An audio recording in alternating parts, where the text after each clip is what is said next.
ನೋಡಿ, ಅನುದಾನ ವಿಚಾರದಲ್ಲಿ ತಾರತಮ್ಯ ಆಗ್ತಾ ಇದೆ, ರಾಜ್ಯಕ್ಕೆ ಅನ್ಯಾಯ ಆಗ್ತಾ ಇದೆ ಅನ್ನುವಂತಹ ವಿಚಾರವನ್ನ ಮುಂದಿಟ್ಕೊಂಡು ಪ್ರಧಾನಿ ನರೇಂದ್ರ ಮೋದಿ ಅವರ ವಿರುದ್ಧವೇ ಕಾಂಗ್ರೆಸ್ ನಾಯಕರು ತೊಡೆ ತಟ್ಟಿದ್ದಾರೆ. ಇದೇ ತಿಂಗಳು 7ನೇ ತಾರೀಕು ದೆಹಲಿಯಲ್ಲಿ ದೊಡ್ಡ ಮಟ್ಟದ ಪ್ರತಿಭಟನೆಗೆ ಕಾಂಗ್ರೆಸ್ ನಾಯಕರ ನಿರ್ಧಾರ ಆಗಿದೆ. ದೆಹಲಿಯಲ್ಲಿ ರಾಜ್ಯ ಸರ್ಕಾರದ ನಿರ್ಧಾರ ಅಂದ್ರೆ ಧರಣಿ ಕಾರಣ ಎಲ್ಲಾ ಶಾಸಕರು ಕೂಡ ಭಾಗಿಯಾಗ್ತಾರೆ ಆ ಪ್ರತಿಭಟನೆಯಲ್ಲಿ. ಸಿಎಂ ಸಿದ್ದರಾಮಯ್ಯನವರ ನೇತೃತ್ವದಲ್ಲೇ ಸಚಿವರು, ಸಂಸದರು, ಶಾಸಕರು ಎಲ್ಲರೂ ಕೂಡ ಪ್ರತಿಭಟನೆಯಲ್ಲಿ ಭಾಗಿಯಾಗ್ತಾರೆ. ರಾಜ್ಯದ ಎಲ್ಲ ಸಂಸದರಿಗೂ ಕೂಡ ಆಹ್ವಾನ ನೀಡಲಾಗಿದೆಯಂತೆ. ರಾಜ್ಯದ ಎಲ್ಲ ಸಂಸದರಿಗೂ ಅಂದ್ರೆ ಬಿಜೆಪಿ ಆದಿಯಾಗಿ ನೀವು ಕೂಡ ಪ್ರತಿಭಟನೆಯಲ್ಲಿ ಭಾಗಿಯಾಗಬೇಕು, ಕಾರಣ ರಾಜ್ಯಕ್ಕೆ ಅನುದಾನ ತರಲೇಬೇಕು, ಅದು ನಿಮ್ಮ ಜವಾಬ್ದಾರಿ ಅಂತ ಕಾಂಗ್ರೆಸ್ ನಾಯಕರು ಹೇಳ್ತಿದ್ದಾರೆ. ಡಿಕೆ ಶಿವಕುಮಾರ್ ಅವರು ಇದೇ ವಿಚಾರವನ್ನ ಪ್ರಸ್ತಾಪ ಮಾಡಿದ್ರು. ಪಕ್ಷಾತೀತವಾಗಿ ಹೋರಾಟ ಮಾಡಬೇಕು, ರಾಜ್ಯಕ್ಕೆ ನ್ಯಾಯ ಕೊಡಿಸುವಲ್ಲಿ ಅನುದಾನದ ವಿಚಾರಕ್ಕೆ ಸಂಬಂಧಪಟ್ಟಂತೆ ಅನ್ನುವಂತಹ ವಿಚಾರವನ್ನ ಡಿಸಿಎಂ ಡಿಕೆ ಶಿವಕುಮಾರ್ ಅವರು ಕೂಡ ಪ್ರಸ್ತಾಪ ಮಾಡಿದ್ರು.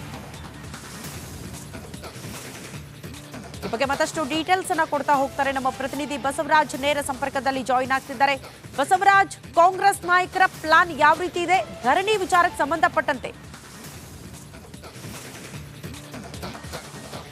ಶ್ರುತಿ, ಬಹಳ ಪ್ರಮುಖವಾಗಿ ಕೇಂದ್ರ ಬಜೆಟ್ನಲ್ಲಿ ರಾಜ್ಯಕ್ಕೆ ಹೆಚ್ಚಿನ ಅನುದಾನಗಳು ಸಿಗಬಹುದು ಅನ್ನುವಂಥದ್ದು ಲೆಕ್ಕಾಚಾರಗಳಿತ್ತು. ಅದರ ಪ್ರಮುಖವಾಗಿ ವಿತ್ತ ಸಚಿವರಾದಂಥ ನಿರ್ಮಲಾ ಸೀತಾರಾಮನ್ ಅವರನ್ನು DCM ಡಿಕೆ ಶಿವಕುಮಾರ್ ಅವರ ನಿಯೋಗ ಭೇಟಿಯಾಗಿ ರಾಜ್ಯಕ್ಕೆ ಬೇಕಾದಂಥ ಅನುದಾನಗಳು ಇಷ್ಟಿದ್ದಾವೆ ಅನ್ನುವಂಥ ಒಂದು ಪಟ್ಟಿಯನ್ನು ಕೊಟ್ಟು ಬಂದಿದ್ದರು. ಅದರಲ್ಲಿ ಬಹುತೇಕವಾಗಿ ಯಾವುದು ಕೂಡ ರಾಜ್ಯಕ್ಕೆ ಸಿಕ್ಕಿಲ್ಲ ಅನ್ನುವಂಥದ್ದು ಮತ್ತು ಇಲ್ಲಿವರೆಗೂ ಕೂಡ ಬರ ಪರಿಹಾರವನ್ನು ಕೊಡುವಲ್ಲಿ ಕೇಂದ್ರ ಸರ್ಕಾರ ಗಮನ ಹರಿಸ್ತಾ ಇಲ್ಲ ಅನ್ನುವಂಥದ್ದು ಮತ್ತು ಭೇಟಿಗೆ ಅವಕಾಶವನ್ನು ಯಾವುದೇ ರಾಜ್ಯದ ಸಚಿವರಿಗಾಗಲಿ ಮತ್ತು ಸಿಎಂಗಾಗಲಿ ಕೊಡ್ತಾ ಇಲ್ಲ. ಪ್ರಧಾನಿ ಮೋದಿಗಳಿಗೆ ಈಗಾಗಲೇ 2-3 ಪತ್ರವನ್ನು ಸಿಎಂ ಸಿದ್ದರಾಮಯ್ಯ ಅವರು ಬರೆದಿದ್ರು. ನನಗೆ ಭೇಟಿಗೆ ಅವಕಾಶ ಕೊಡಿ, ಬರದ ವಿಚಾರವಾಗಿ ಅನುದಾನದ ವಿಚಾರವಾಗಿ ಮಾತುಕತೆಯನ್ನು ಮಾಡಬೇಕಾಗಿದೆ ಅನ್ನುವಂಥ ನಿಟ್ಟಿನಲ್ಲಿ ಪತ್ರವನ್ನು ಬರೆದಿದ್ರು. ಇದು ಯಾವುದಕ್ಕೂ ಕೂಡ ಸ್ಪಂದನೆ ಇಲ್ಲ. ಕಳೆದ ಆಗಸ್ಟ್ನಲ್ಲೇ ಈ ಒಂದು ಬರ ಪರಿಹಾರದ ವರದಿಯನ್ನು ಕೇಂದ್ರಕ್ಕೆ ಕೊಡಲಾಗಿದೆ. ಇಲ್ಲಿವರೆಗೂ ಕೂಡ ಅಂದರೆ ಈಗ ಫೆಬ್ರವರಿ ತಿಂಗಳು ಬಂತು, ಇಲ್ಲಿವರೆಗೂ ಕೂಡ ಬರ ಪರಿಹಾರದ ವಿಚಾರವಾಗಿ ಕೇಂದ್ರ ಸರ್ಕಾರ ರಾಜ್ಯ ಸರ್ಕಾರದತ್ತ ಗಮನ ಹರಿಸ್ತಾ ಇಲ್ಲ ಅಂತ ಗಂಭೀರ ಆರೋಪವನ್ನು ರಾಜ್ಯದ ಸಚಿವರು ಸಿಎಂ ಸಿದ್ದರಾಮಯ್ಯ, DCM ಡಿಕೆ ಶಿವಕುಮಾರ್ ಅವರು ಮಾಡ್ತಾ ಇದ್ದಾರೆ.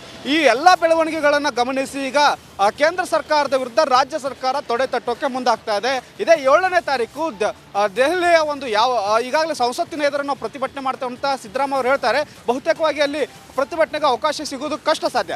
ಆದರೂ ಕೂಡ ದೆಹಲಿಯಲ್ಲಿ ಯಾವ ಭಾಗದಲ್ಲಿ ಪರ್ಮಿಷನ್ ಸಿಗುತ್ತೆ ಅಲ್ಲಿ ಒಂದು ದೊಡ್ಡ ಮಟ್ಟದ ಪ್ರತಿಭಟನೆ ಮಾಡುವ ಮೂಲಕ ರಾಷ್ಟ್ರದ ಗಮನವನ್ನು ಸೆಳೆಯುವಂಥದ್ದು.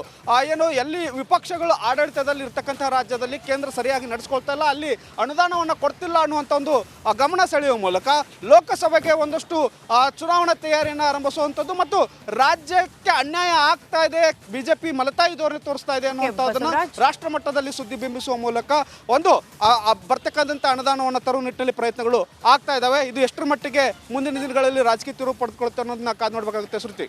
ಓಕೆ ಬಸವರಾಜ್, ಧನ್ಯವಾದಗಳು ತಮ್ಮೆಲ್ಲ ಮಾಹಿತಿಗೆ.